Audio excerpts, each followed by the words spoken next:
Giants family. I have a really special guest today. Her name is Kayleigh, and first of all, Kayleigh, please introduce yourself. Hi, I'm Kayleigh Karinen. I was born in the US. I currently live in Finland. I've been doing cheer for 20 years as an athlete and coaching for almost 15 years. Have my own company with cheerleading, and I've been working with Graz now for multiple years. For the first time, I think it was 5 years ago. Okay, that's amazing. So you are also an athlete. Where do you cheer? Yeah, so I started in the US when I was younger in Michigan. That's where I'm from. So I started there, and then from there I went to a club in Chicago. So cheered there. After I was in a club in Chicago, I moved to university, and I was in University of Kentucky for a year, where I didn't cheer. And then after that, I went to Oklahoma State University, where I cheered for 2 years before moving abroad. I first moved to Spain, where I was coaching primarily. I trained, but I didn't compete. And then after that, I was in Chile, and in Chile I competed and coached. And then after that, I moved to Finland, and now I've been in Finland for 6.5 years. I cheer on the Finnish national team, and this last year was my 6th year on the national team. That's amazing, and it's a long time. You cheer in a lot and a lot of countries. Impressive. I've been fortunate. Wow. So what are you doing for a living currently? Yeah, so I work full-time with my own company, so consulting with cheerleading, doing camps in Helsinki, doing private lessons with tumbling and stunting, consulting with teams. So it could be looking at videos, and probably the same thing that's in football is analyzing things, analyzing movements, improving technique and organization over the board. So it really depends on the club. Sometimes working more with administrative things, sometimes working more directly with athletes and coaches, depending on what the club needs, helping them develop and reach their goals, whether that be growing or getting more success in the club. So yeah, with my own company based in Finland. So pretty individual. Yeah. That's cool. Yeah. I like it. So it's your fourth time with us? I'm not sure. Yeah, I was thinking about this. I think the first time I was here was in 2018. I think so too. Yeah. I was still an athlete, so it has to be a while ago. Okay, so how do you like it? I love Graz. Every time I could come back to Graz, I'm excited. I keep joking that I'm going to stay here for like 2 months. No, it's not a joke. No, it's not a joke. Maybe at one point I'll make it happen, but now when I'm still an athlete, it's difficult. It would be fun to live here for a few months and do intensive German. I'm a linguist, so study linguistics at the university. So apart from my cheerleading life, academically, I do research, social linguistics. So I think it would be nice to live here and learn German, in addition to other languages that I've learned. I learn a little bit here, Achtung, Ketchun, Perfect. Links, all the important things. Yeah. Viel besser. I'm getting there. Yes. Very little, but every time I build more words. Yeah, the kids love teaching, and you keep catching up words really fast. Yeah, so that's really nice. Yeah, I try to learn more and more, and I think the kids appreciate it, especially when I don't say things perfectly, but they think it's funny, and it kind of helps build the relationship. Is not everyone speaks perfect English, and that's totally fine, or not even perfect English. They don't feel comfortable. A lot of people speak really well, but I think that's really important when I go and work with a club, that the athletes feel comfortable speaking in either German or English or whatever local language, and that they can translate somebody in the club. So yeah, but to answer the question again, is I love being in Graz.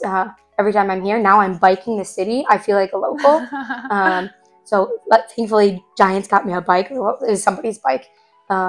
Feels nice, and I love coming here every time I'm here, and I look forward to coming back with the nature and the mountains around and the greenery. Yes, we have to do this the next time. Yeah. I never did that. Yeah, I need to go to the mountains. That's next, and rock climbing, and I love the vibe here.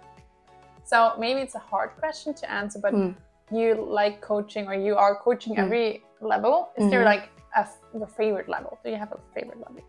Oh gosh.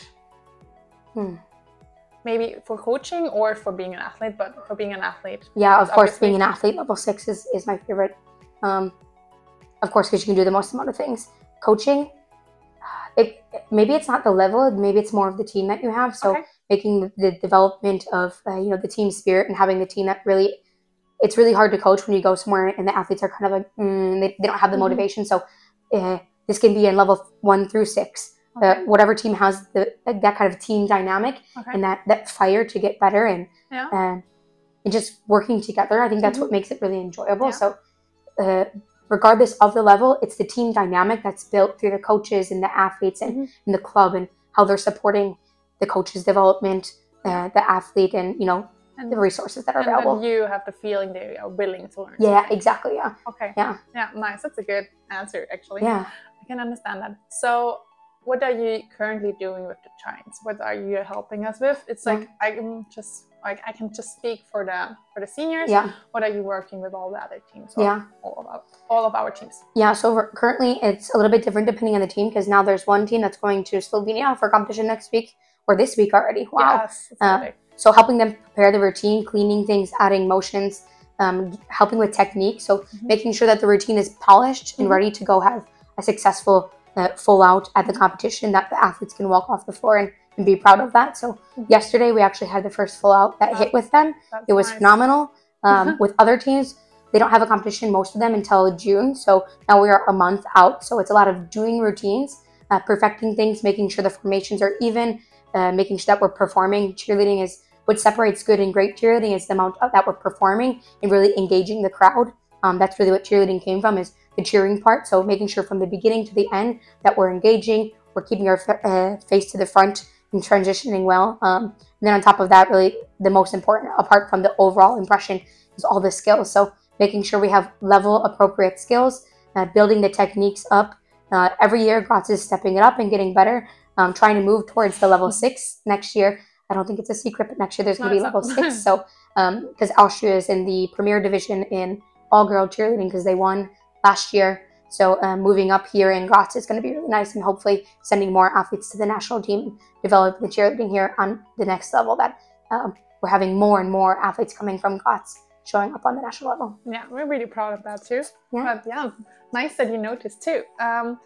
So one of my last questions is going to be, what are you willing to achieve or do in your future cheer career? Is there something? Oh gosh, it's a hard question. I think I think about this every day, and I'm like, what am I doing? I never expected myself to be coaching full-time and doing this. It kind of all happened by accident. I was supposed to be in Finland for a half of a year, and then I went to learn Finnish because I have Finnish heritage. And then I got involved with cheer there, and I was like, okay, let me continue as an athlete. I thought I was going to be done like years ago. Like literally, I thought my last cheer competition was in 2013. Now it's 10 years later, and I'm still competing. Nice. Of course, in Finland, not in the US, but a different experience. What do I see for myself in the future? I don't know. Right now, I have a lot of work with coaching. It doesn't seem as if it's going to end anytime soon. But I don't know. I'm craving a little bit more with my research job, but it's something that I can do while traveling. So we'll see where that brings me. With cheer, I think it'll always be a part of my life. I don't know if it'll be as much as now, but in the near future, I don't see it slowing down anytime. Okay. Now my last question actually would be, what would you recommend to the Giants as a club to implement or to change or to build up to become even more to reach the next level? One thing that I had talked about with some of the coaches is it would be really great if the Giants is able to have some kind of collaboration with a trampoline park or somewhere where there's a pitch to go in, or a spring floor, especially for the skills that teams in Europe and around the world, apart from the US, are really kind of behind on, is baskets usually, and tumbling is the biggest. So having these kind of resources that help you. I mean, here at the gym, there's a lot of mats, but there's a hard floor. So for doing new skills, especially once we get to the level 5 and 6, those things are hard to do without those resources. It's possible, but building it up safely. So having some kind of collaboration, or starting to work in a place where there's a spring floor, a foam pit. That's one thing I can think of. Every time I'm here, the coaches are super willing to learn. One thing I would crave a little bit sometimes is a little bit more structure into the trainings. This is something I personally learned a lot in Finland, because when I cheered in the US, it was kind of like, okay, we're doing this and then we move on. But in Finland, it's very, okay, we're going to spend this amount of time on this thing, and we're doing this. And the athletes know before they come to practice. It's hard because in Finland now it's becoming more professional. So people are getting paid to plan beforehand. So hopefully at some point, Giants is able to fund coaching better, so that coaches at some point can do this for a living like they do, I think, in the football side. So ideally, that's what it is, supporting especially women in sports. Of course, there are males in cheerleading as well, but it's a very woman-based sport, and making sure that we're supporting it equally on both sides, whether the sport is football or cheerleading or whatever sport could be here. So making sure that there's funding and resources available to help it develop.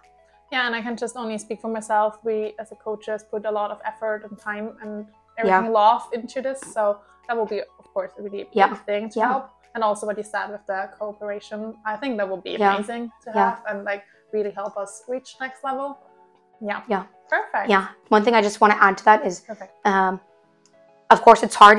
You build this up. It can't be all of a sudden we're having people working full time, but there has to be a plan in place that by 2025 or some point that we would like to have somebody working within the cheer club full time and making that possible so people can help develop the sport, because we can have people who are volunteering and there are people who want to volunteer. That's not taking that away. And there's also coaches who don't want to do it full time. So we have different options for different people. But if we want the sport to develop, we have to have funding and we have to have people who are committed to making that happen. And it simply can't happen only through volunteering. Yeah. And that's what we've, I think, learned in Finland is slowly but surely the clubs that are moving forward more as they have more people working full time.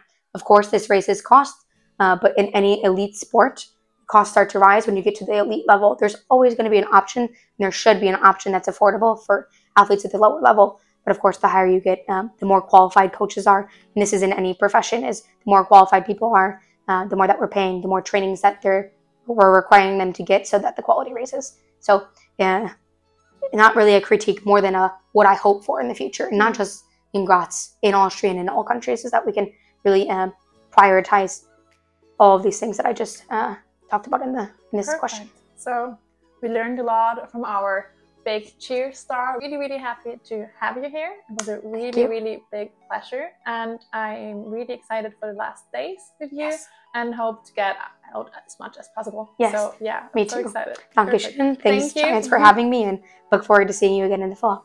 Cheers. Cheers.